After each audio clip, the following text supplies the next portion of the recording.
कुलदीप, कई सारे संकल्प आज लाए जाएंगे, खास तौर पर आउटसोर्स कर्मचारियों के लिए नीति बनाने को लेकर के संकल्प आएगा। कितना ये अहम है? इसके अलावा जो भी आंकड़ा शिक्षा मंत्री ने प्रस्तुत किया है, शिक्षा विभाग में जो बच्चे हैं उनकी संख्या कम होती जा रही है, कितना बड़ा चिंता का विषय है? कुलदीप।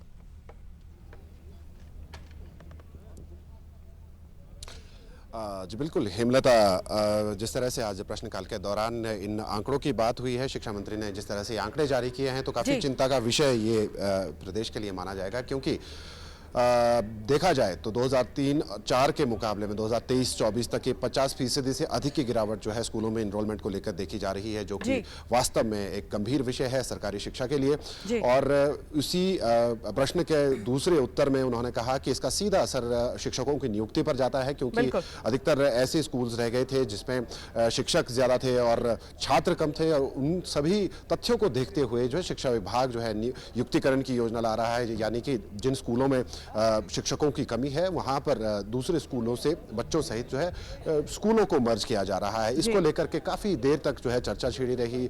वहीं जो प्रधानाचार्यों का जो नियुक्तियों का जो मामला है, चाहे वो सेंट्रल हेड टीचर्स हैं, चाहे हेड मास्टर्स हैं, उनको लेकर भी सदन में जो है विपक्ष और सत्ता पक्ष के बीच में तीखे सवाल जवाब की प्रक्रिया चलती रही, जिसमें उन्होंने शिक्षा मंत्री ने ये आश्वस्त करते हुए कहा है कि सभी बैच वाइज भर्तियों को कर दिया गया है और जितने भी पदोन्नत करके CST और HT लेवल पर जो शिक्षक जा रहे हैं उनकी प्रक्रिया में भी तेजी लाई जा रही है।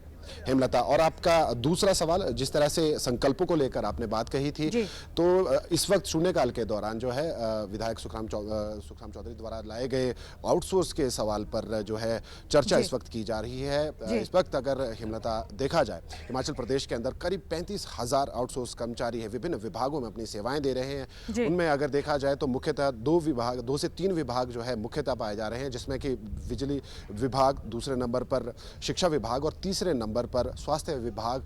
ये बड़े विभाग है जिनमें अधिकतर जो है सेवारत कर्मचारी आउटसोर्स सुविधाओं पर है। इन कर्मचारियों की मांगों को देखते हुए विपक्ष द्वारा भी ये सवाल उठाया गया है।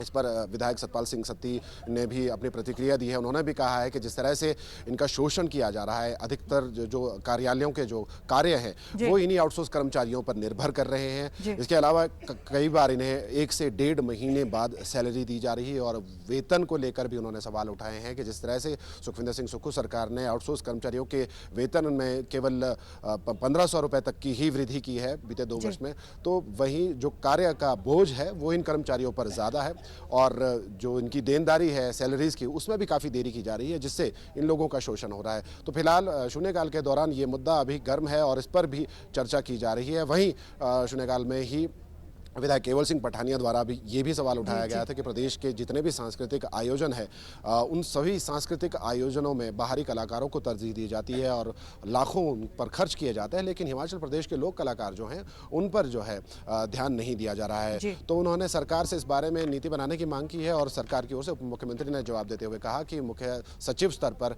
इस पर कमेटी बनाकर इस पर निर्णय लिया जाएगा।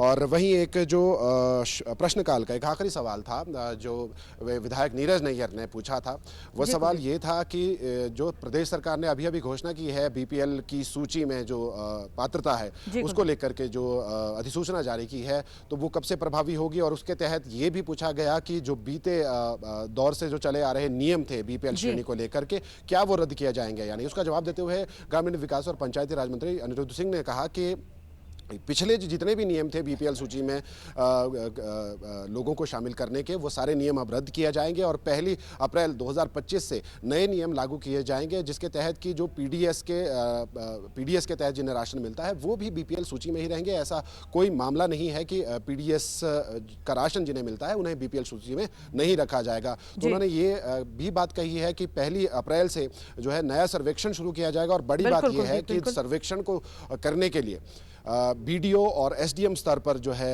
इसका सर्वेक्षण किया जाएगा। यानी कि BPL परिवारों की जो पात्रता है वो तय करने का जिम्मा अब BDO और SDM लेवल पर होगा।